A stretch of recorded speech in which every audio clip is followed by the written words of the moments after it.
Hello and welcome. My name's Chris Bradshaw and I'm a product owner here at Octave for Octave Aspect Pipe Stress. In this short video, learn how to get set up and start creating your model using Octave Aspect Pipe Stress.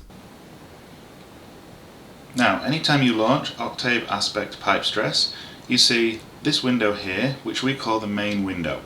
And the main window is where you access the various different modules.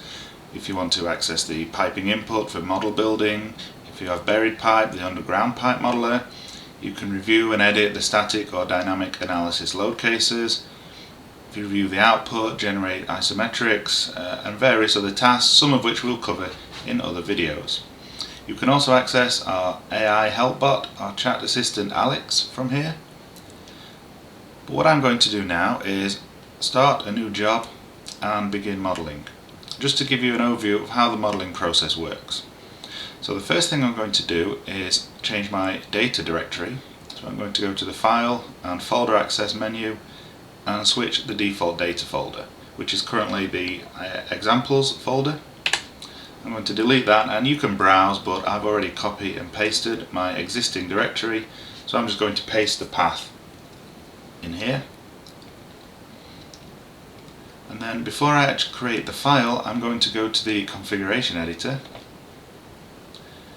And within here I'm going to go to the database definitions, because I want to change my units file name from the default out of the box English.fil. So when you first install Octave Aspect Pipe Stress, the default units file is US units.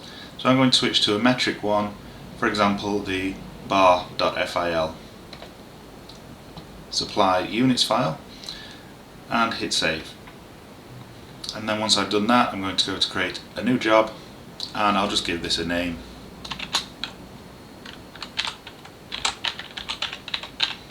Let's call it Quick Start. And upon doing that, the current units that are currently set will appear. As you can see, these are metric units, and I can confirm they're in SI units and bar using the label field down here. So I'm happy with that. I'll click OK.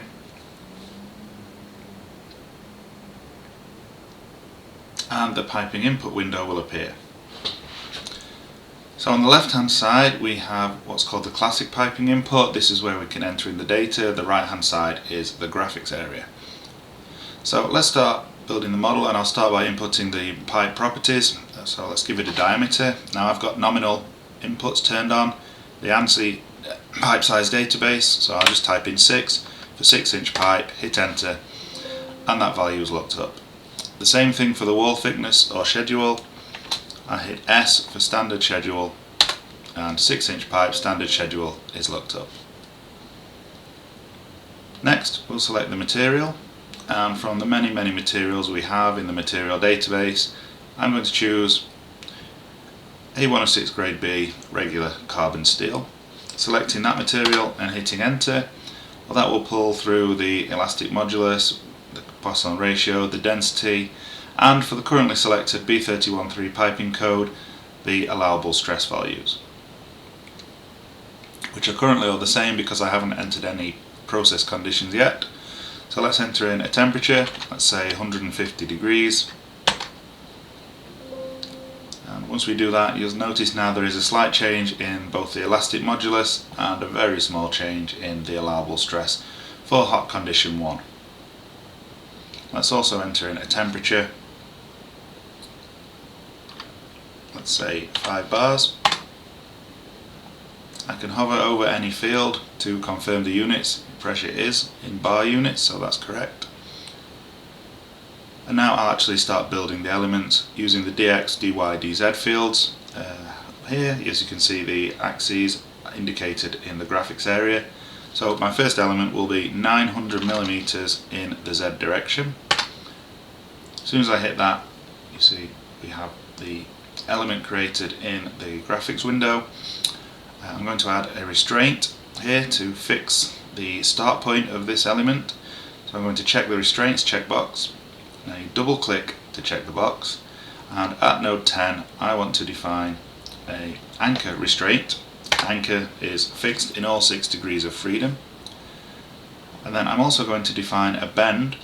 This is ASME B313 2024 edition, which requires B31J, so we are going to define a B31J bend. Down here I'm okay with those properties of long radius and so forth, so that's okay. The bend, however, is not drawn in the graphics yet because we haven't created the following element, which we will do now. Now, to create a new element, you need to use this icon here on the left hand side of the screen, which is continue, and that creates a new element. So hitting continue creates me a new element. The node numbers are incremented by the default 10 values. Of course, that's adjustable. But I'm going to now say, okay, in the X direction, let's go 1.2 meters in X. That continues and completes the model, draws the bend. And then I'm also going to add some more restraint at node 30 here. And at node 30 I'm going to have a Y restraint. So that's supporting or fixing in the Y direction, indicated both directions along the Y-axis by the arrows. And also at node 30 I'm going to specify a guide restraint. A guide restraint will always align itself to the direction of the pipe to prevent lateral movement. So in this case, preventing movement along the Z direction. Now I'm talking about the node numbers here, 10 and 20, 30. If we want to see those, I can hit this button here to display the node numbers in the graphics, like so. And in later videos we'll continue on with the modelling and complete this model, but this video should have given you an idea on how to set up, create a new file, and how to start the modelling process.